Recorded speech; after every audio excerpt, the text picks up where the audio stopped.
A girl in a faded blue dress stood alone in the marble hall of the tallest tower in Lagos, clutching a sealed envelope stamped with a red wax mark that seemed far too old for a building made of glass and steel. She had asked for only 5 minutes with the man who owned the tower. Nothing more, just 5 minutes to place a letter in his hands. But before Damien Adeyemi could step out of the elevator, his fiancée reached the girl first, snatched the envelope from her fingers, and tore it into pieces in front of dozens of watching employees. "Girls like you only ever bring one thing into a place like this," she said, letting the shredded paper fall onto the polished floor like snow that did not belong in a city built on heat and ambition. No one in that hall understood, not yet, that scattered across the marble were the final words of a dead man, and that those words were about to tear apart everything the Adeyemi family believed was solid ground. Lagos woke the way it always did, in two completely different worlds that happened to share the same sky. On Victoria Island, glass towers caught the early sun and turned it into gold, while black cars with tinted windows slid past guards in crisp uniforms who never once looked twice at the men who paid their salaries. Miles away in Ajigunle, the morning arrived through cracked windows and the smell of frying plantain, through narrow lanes where water had to be carried in buckets, and electricity came and went like an uncertain guest.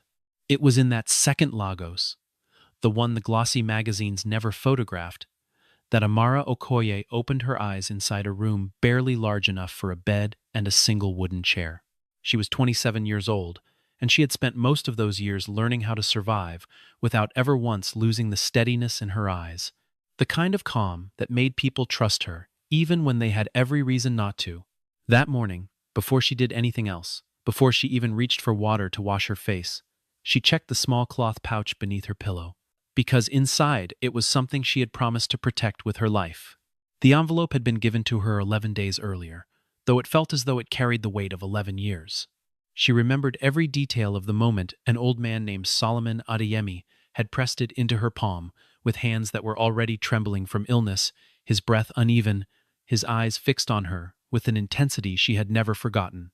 "This goes only to Damien," he had told her, his voice thin but absolutely certain, the voice of a man giving his last order before the world took him. Not his assistant, not his lawyer, not anyone standing near him. Only his hands. "Promise me, Amara." She had promised, the way people promise things they do not yet understand the full weight of. And 3 days later, Solomon Adeyemi was gone, leaving behind a fortune worth billions of naira and a secret that his own son did not yet know existed. Amara rose from her narrow bed and moved through the small routines that had become second nature to her. Boiling water on a single gas burner, folding the thin blanket at the foot of her mattress, listening to the neighbors already awake and arguing cheerfully somewhere beyond the thin wall. She worked 2 jobs most weeks, cleaning offices before dawn and selling fabric in a small market stall in the afternoons, stitching together enough income to cover rent, food, and the occasional letter home to a younger brother, studying in a town 2 hours north of the city. None of her neighbors knew about the envelope hidden beneath her pillow, and she preferred it that way, since a secret shared even once could easily become a secret lost. She had learned early in life that trust was the only currency the poor could offer freely, and she intended to spend hers carefully, on exactly the promise she had made to a dying stranger who had turned out to be anything but ordinary. She took 2 buses and walked the final distance on foot, because the fare for a 3rd bus was money she needed for the week ahead, and there was no version of this errand that could wait for comfort. The towers of Adeyemi Holdings rose out of Victoria Island, like something built to remind ordinary people exactly how small they were, all glass and chrome and silence, the kind of silence that expensive buildings seem to manufacture on purpose. When she reached the entrance, the security guards looked at her sandals, then her dress, then her face, and made their decision before she had said a single word. "This is not a place for people looking for handouts," one of them told her. Not unkindly, simply as though he were stating a fact of nature, the way one might mention that the tide comes in twice a day. She did not argue. She simply asked if she could wait, and something in her tone made him step aside, just enough to let her stand near the pillars instead of out on the street. She waited for 3 hours, on a marble bench that seemed designed to discourage exactly the kind of patience she was showing.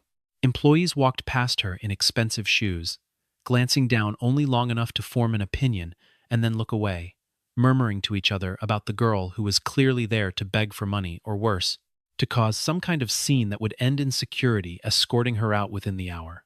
None of them asked her name. None of them imagined that the envelope pressed against her chest held anything more valuable than a request for charity, because in their minds, poverty and importance could never occupy the same body at the same time. Upstairs, on the 40th floor, Damien Adeyemi sat in a glass conference room, negotiating a shipping contract worth more money than most of the people waiting below him would see in several lifetimes, entirely unaware that a woman carrying his father's final words was sitting in his own lobby, growing more anxious with every passing minute. It was near the end of the third hour that the elevator doors opened, and the air in the lobby seemed to change all at once, the way a room changes when someone enters it who is used to being obeyed. Vanessa Cole stepped out first, trailed by two assistants carrying tablets and coffee, her heels striking the marble with the confident rhythm of someone who had never once been told to wait for anything in her life. Vanessa's eyes moved across the lobby the way a hawk's eyes move across a field, searching for exactly one thing, something worth noticing, and they landed on Amara almost instantly. The contrast was too obvious to ignore. A woman in a faded dress sitting stiffly among marble columns designed for people wearing silk, and Vanessa's mouth curved into the kind of smile that had nothing warm behind it. "Can I help you with something?" she asked, though her tone made clear that help was the last thing she intended to offer. "Or are you simply lost?" Amara rose to her feet, steadied her voice, and answered with the same calm she had carried through 3 buses and 3 hours of waiting. "I have a letter meant only for Mr. Damien Adeyemi," she said. "It is urgent, and I was asked to deliver it into his hands directly." Vanessa's smile did not move, but something behind her eyes sharpened.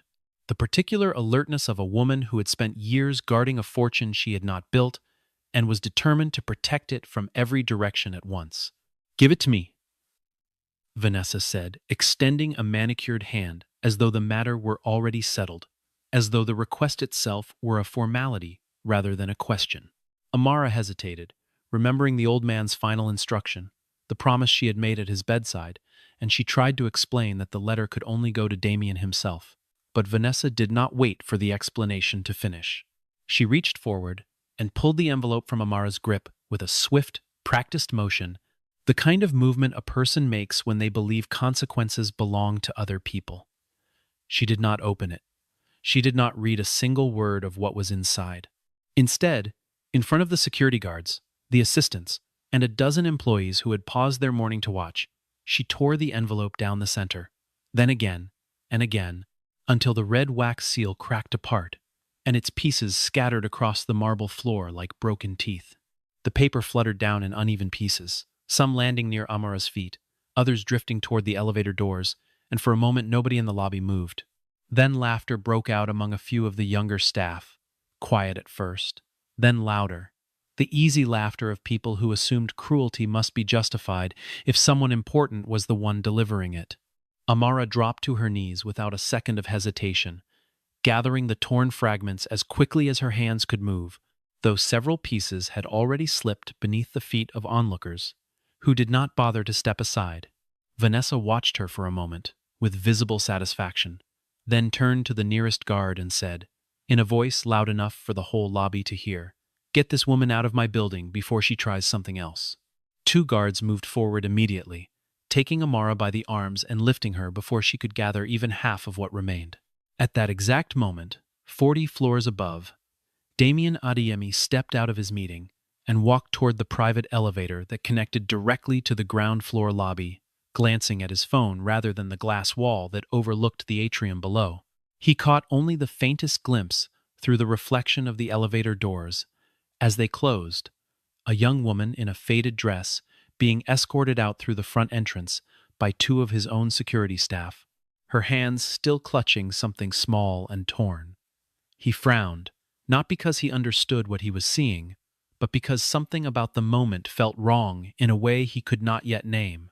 When the elevator reached the ground floor and the doors slid open, He asked the first person he saw, almost absently, who had just been asked to leave.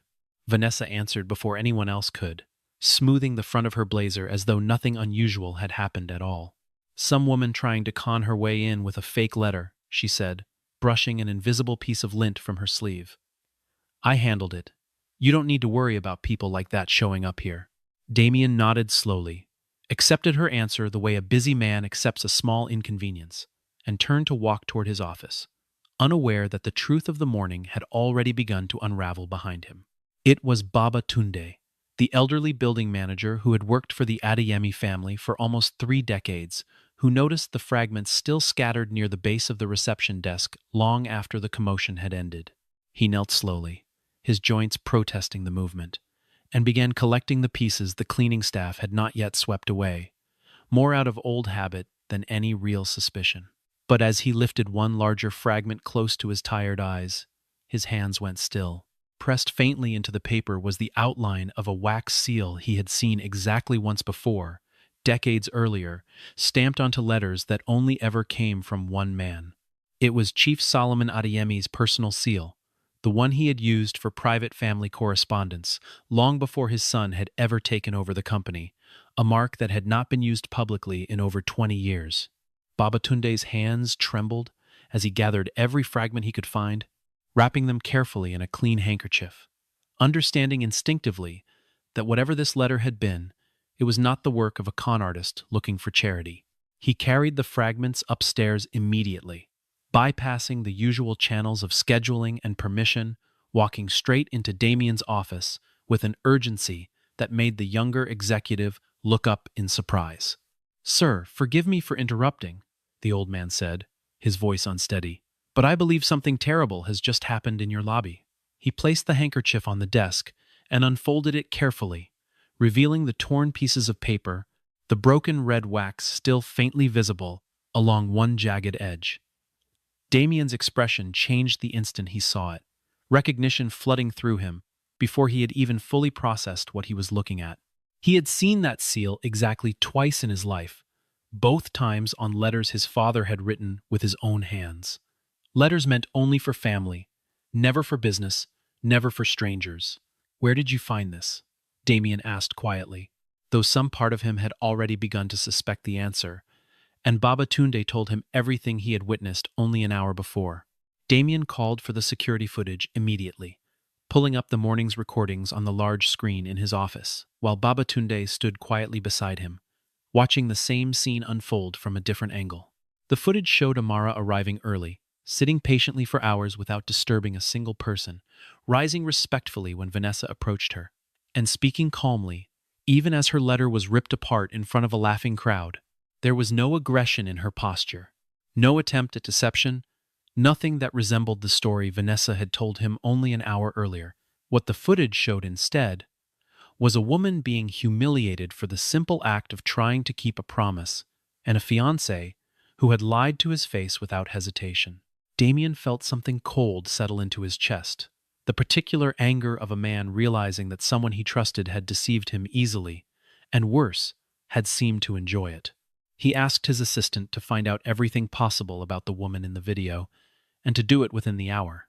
While Damien sat replaying the footage a second, and then a third time, Amara was walking home through the same crowded streets she had walked that morning, though now her steps were heavier, her hands still stained faintly with dust from the marble floor.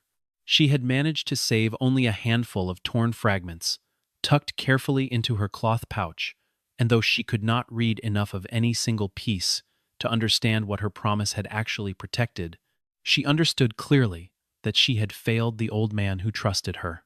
She sat on the edge of her narrow bed that evening and wept quietly, not for herself, but for a dying man's final wish that she had carried faithfully for 11 days, only to watch it destroyed in 11 seconds. She had no way of knowing that across the city, in an office 40 floors above the very lobby where her humiliation had taken place, the machinery of an entire family's future had just begun turning in her direction. That night, Damien's phone rang past 11, an hour at which very few people dared to call him, and the name on the screen belonged to Barrister Musa Bello, the family's longtime lawyer who had handled every legal matter for the Adeyemi name for more than 20 years.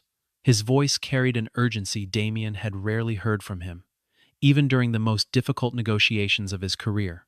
"I need to speak with you tonight, not tomorrow," Musa said, "about something your father asked me to hold in confidence until the right moment arrived." Damien felt his pulse quicken, some instinct telling him that this call and the shredded letter downstairs were pieces of the exact same puzzle. He agreed to meet immediately, and within the hour, the two men sat across from each other in Damien's private study, the torn fragments of the letter spread carefully between them on the desk. Musa explained, choosing his words with the caution of a man who had kept a secret for a very long time, that roughly 6 months before his death, Solomon had come to him privately with instructions that no one, not even Damien, was to know about until the letter had either been delivered or its fate confirmed. Solomon had written something with his own hand, sealed it with his personal wax, and arranged for a woman named Amara Okoye to deliver it directly to Damien whenever the time was right. A plan set in motion long before his final illness took hold. "Your father told me," Musa continued, his voice lowering, "that certain transfers of ownership, certain conditions attached to parts of the family estate, could not proceed properly unless that letter reached your hands intact. If it has been destroyed, we may be facing complications neither of us are prepared for." Damien stared at the torn fragments on the desk, the weight of his father's final wishes suddenly feeling far heavier than he had understood even an hour earlier. Musa also reminded Damien, gently but firmly, that Solomon had never been a man given to dramatic gestures, and that if he had gone to such lengths to arrange a secret delivery through a stranger, rather than simply calling his own son to his bedside, the reasons behind that choice deserved serious consideration. He recalled quiet conversations with Solomon in his final months, moments when the old man had grown unusually cautious about who was allowed near his private study, moments that had seemed strange at the time, but now took on a different weight entirely. "Your father was not a suspicious man by nature," Musa said, folding his hands on the desk between them, "which is exactly why I believe we should take this seriously, rather than assume grief has made an old man's instructions unreliable." Damien nodded slowly, staring at the torn fragments, as though they might rearrange themselves through sheer force of his attention, already sensing that the answers waiting inside them would cost him something before this was over. Vanessa arrived at the study some time later, having heard through one of the household staff that Musa had come at such a late hour, and she attempted to steer the conversation the moment she stepped through the door. "I'm sure whatever that woman was carrying wasn't anything important," she said lightly, resting a hand on Damien's shoulder in a gesture that had always calmed him before, though tonight it did nothing at all. "People show up with fake letters all the time trying to get attention from wealthy families. You know that better than anyone." Damien turned to look at her slowly, and for the first time in their 3 years together, something in his expression made her hand fall away on its own. "You told me she was a con artist," he said, his voice quiet but sharp enough to cut through the room. "You never mentioned that the letter had my father's seal on it. Did you even look before you tore it apart?" Vanessa opened her mouth to answer, but nothing came out that sounded convincing, and the silence that followed told Damien more than any explanation could have. He did not raise his voice, though every part of him wanted to, because Musa was still in the room, and because raising his voice had never been his way of handling betrayal. Instead, he simply told her, in a tone colder than she had ever heard from him, that he needed time to think, and that she should return to her own residence for the night. Vanessa left without another word, though the look on her face carried something closer to fear than embarrassment, the particular fear of a woman realizing that a carefully built future might be cracking beneath her. Long after she had gone, Damien sat alone with the torn fragments of his father's letter, running his thumb along the broken wax seal, and made a decision that surprised even himself. He would find the woman from the video, not through assistance, not through security reports, but himself, in person, whatever it took to understand what she had been trying so hard to protect. The following morning, Damien arrived in Ajagunal for the first time in his life, stepping out of a car that looked entirely out of place among the narrow lanes and low tin roofs. drawing stares from every direction the moment his shoes touched the uneven ground. He asked around carefully, describing the woman from the footage, and it took less than 20 minutes before someone pointed him toward a small house near the end of a crowded lane, saying only that everyone knew the quiet girl who worked 2 jobs and never asked anyone for anything. When Amara opened her door and saw the man from the photographs the newspapers occasionally ran, standing on her doorstep in a neighborhood that had never seen a car like his, she froze for a long moment, uncertain whether to be afraid or relieved. "I came to apologize," Damien said simply, before she could speak, "and to ask you what my father wanted me to know." She invited him inside, though the space could barely hold the two of them, and the single chair she offered him. And for the first time, Damien saw with his own eyes the life this woman actually lived, so different from the story Vanessa had told him only a day earlier. There was no evidence of dishonesty anywhere in that small room, no hint of the manipulation he had been led to expect, only the quiet order of someone who had learned to make very little stretch very far. Amara told him everything, starting with the afternoon 11 days earlier when she had found an elderly man collapsed on a busy roadside, his breathing shallow, his skin pale, while dozens of people walked past assuming he was simply another drunk who had fallen asleep in the heat. She had stopped when no one else would, had carried water to his lips and stayed with him until an ambulance arrived, and had visited him twice at the hospital afterward, simply because something in his eyes had told her he was frightened and alone. She had almost walked past him that afternoon, the way dozens of others had, assuming he was simply another tired body resting in the shade of a market awning during the worst heat of the day.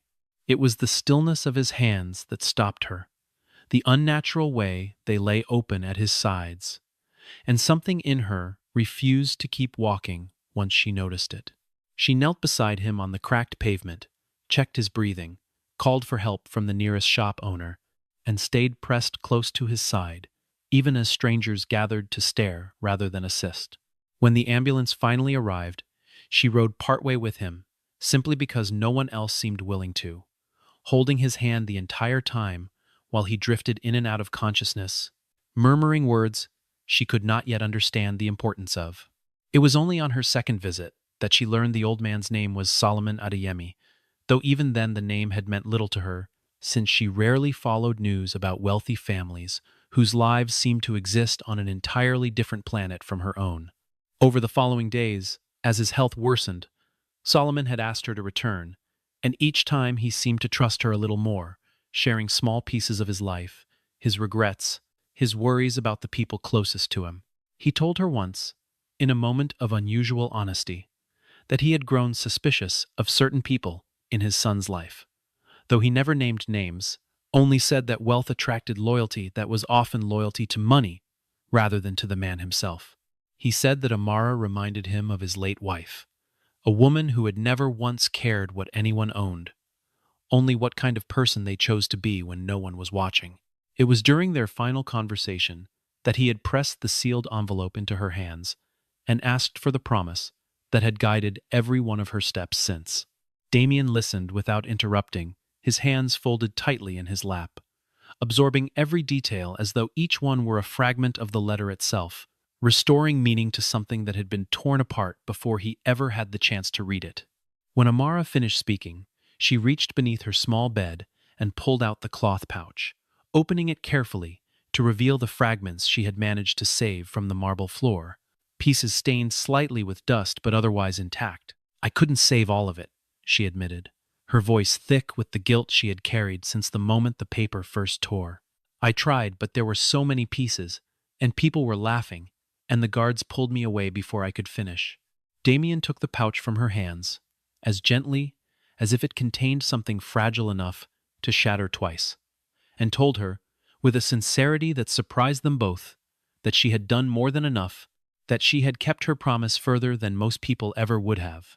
Within 2 days, Damien had assembled a small team in his private study, including Barrister Musa, a document restoration specialist flown in from Abuja, and Amara herself, who insisted on being present, since the fragments had been entrusted to her care in the first place.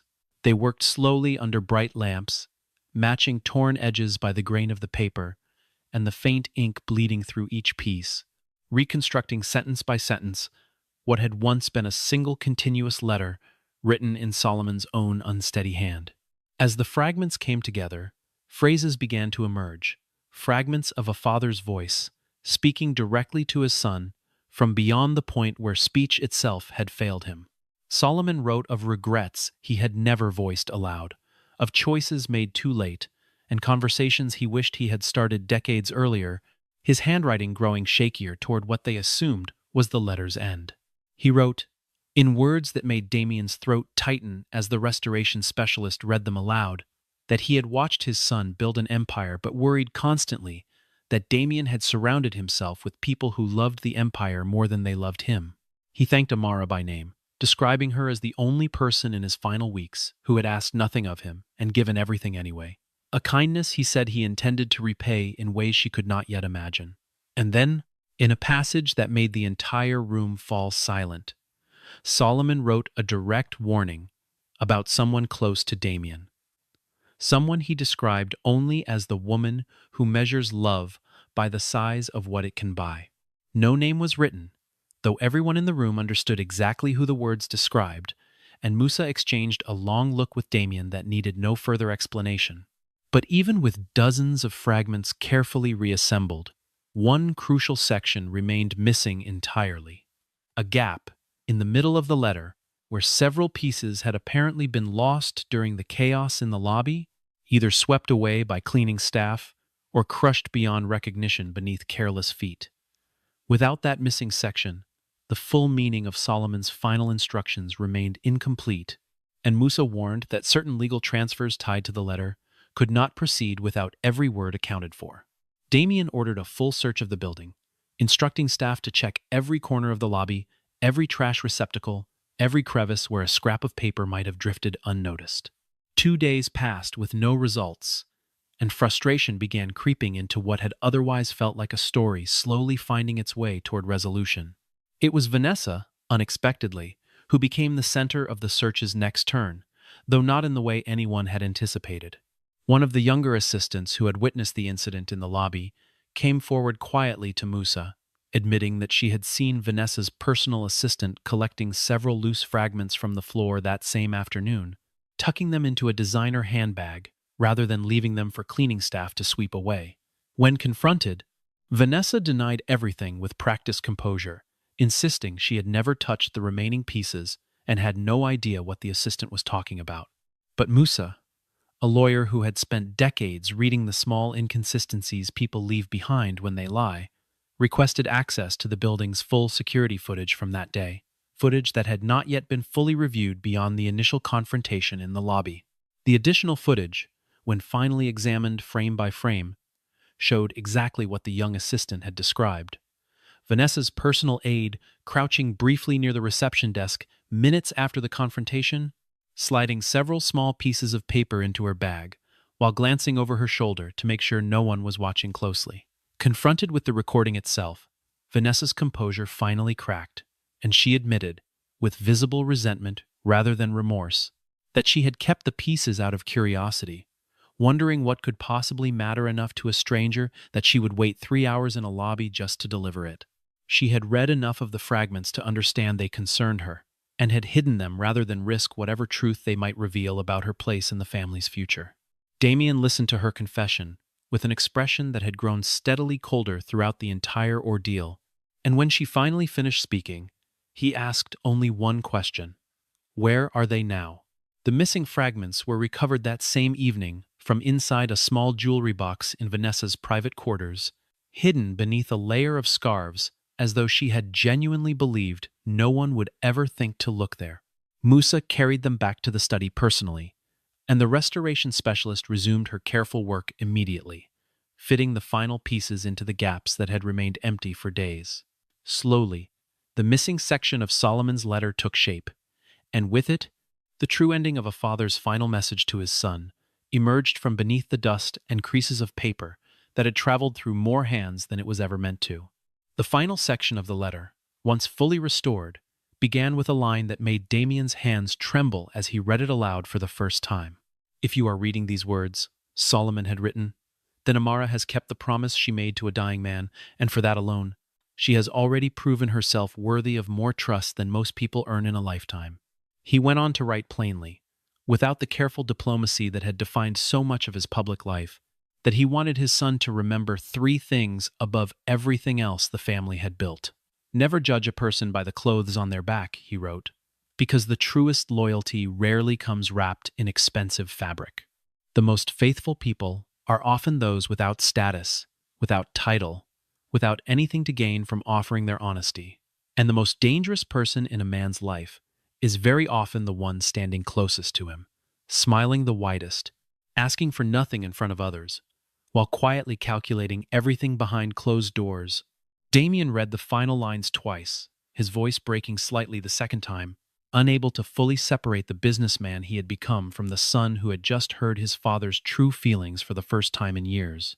Musa remained quiet, allowing him the space to absorb what had just been read, while the restoration specialist stepped back respectfully, sensing that this moment belonged to the family alone. When Damien finally looked up, his decision seemed to have already formed itself somewhere deep within him, arriving fully shaped rather than debated. That same night, in front of Musa and several senior household staff, he ended his engagement to Vanessa Cole, informing her calmly that whatever they had built together had been built on a foundation his own father had warned him about with his dying breath. Vanessa's protests grew louder as the reality settled over her. Arguments about years invested and a future promised. But Damien had already made peace with the cost of the truth, and nothing she said changed the outcome that evening. It was only after Vanessa had gone, after the house had settled back into an unfamiliar quiet, that Musa mentioned something he had almost forgotten in the chaos of the previous days. Solomon had left behind a second envelope, smaller than the first, stored separately in his private safe, with instructions that it only be opened once the first letter had been delivered and read in full.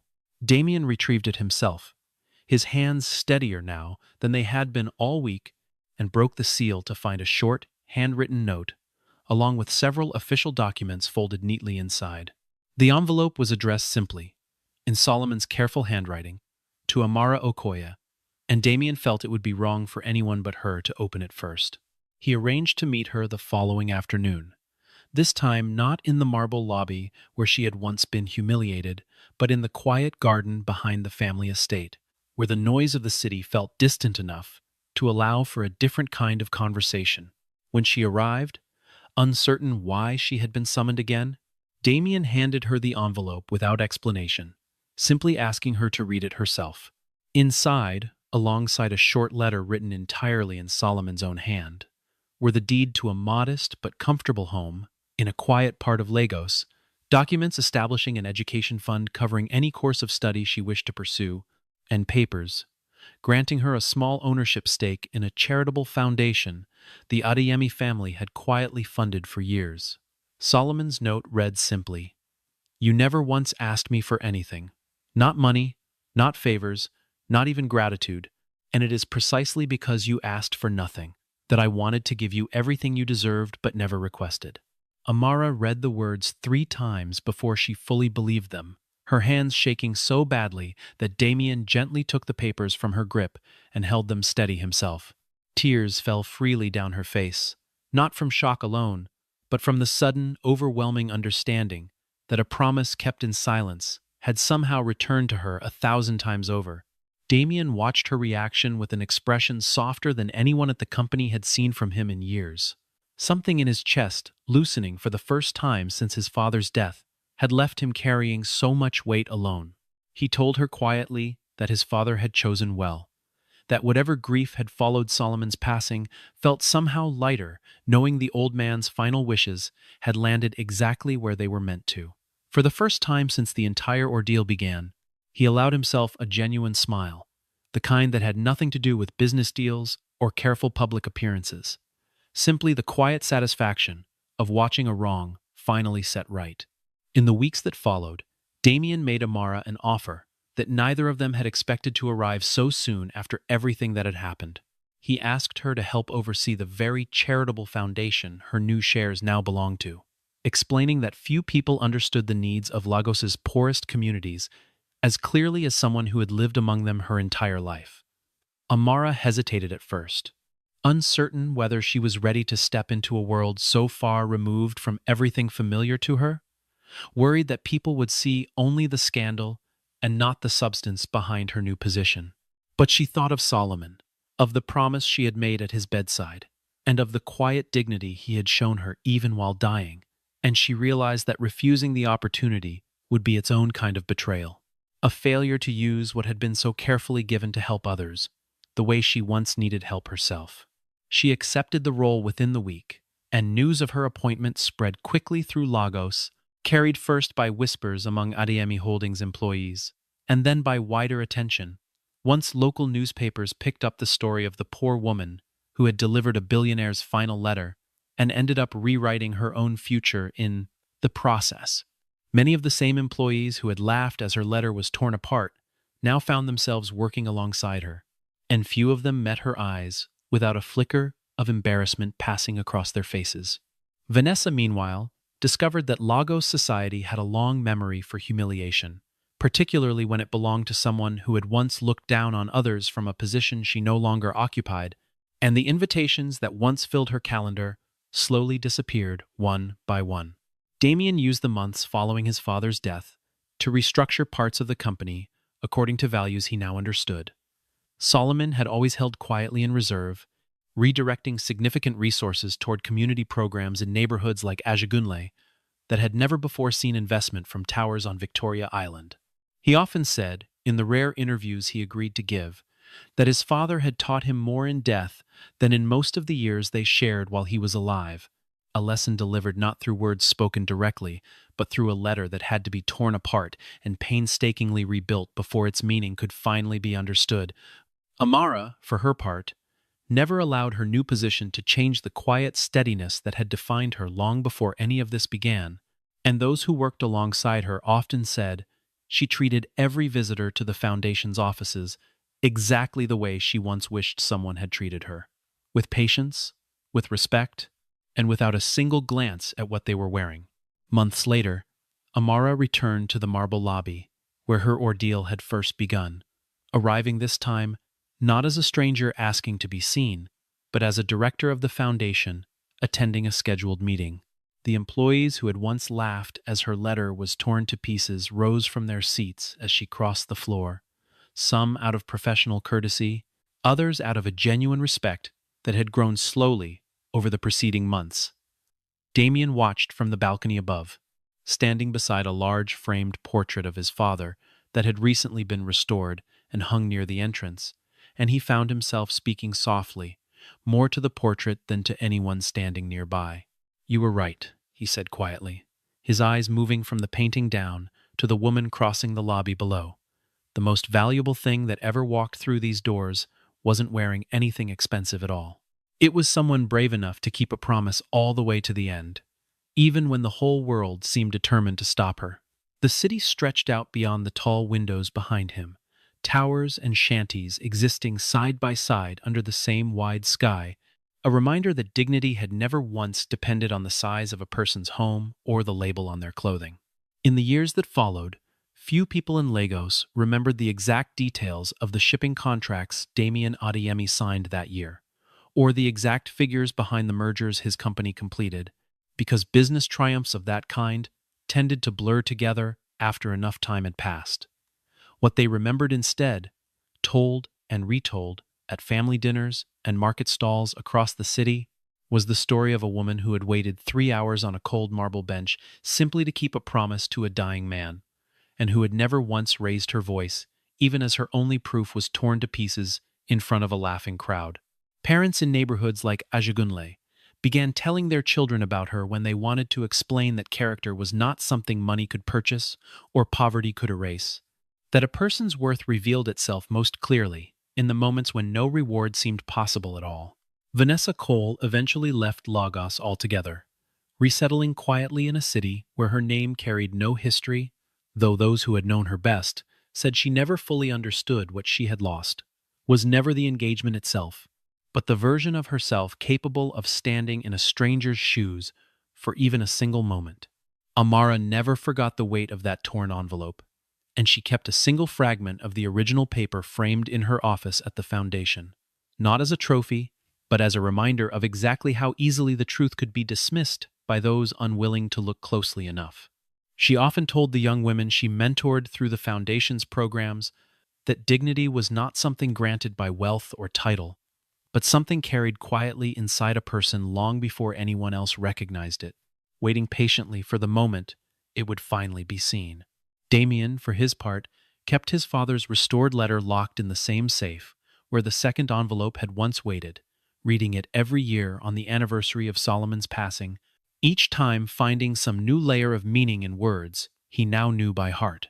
As the afternoon light shifted across the marble floor of the lobby that had once witnessed both cruelty and redemption, the story of a torn letter and a kept promise settled quietly into the history of a family that had finally learned, at great cost, that loyalty worth having could never be bought, only earned, and never once demanded, only given freely by someone who had nothing to gain and everything to lose.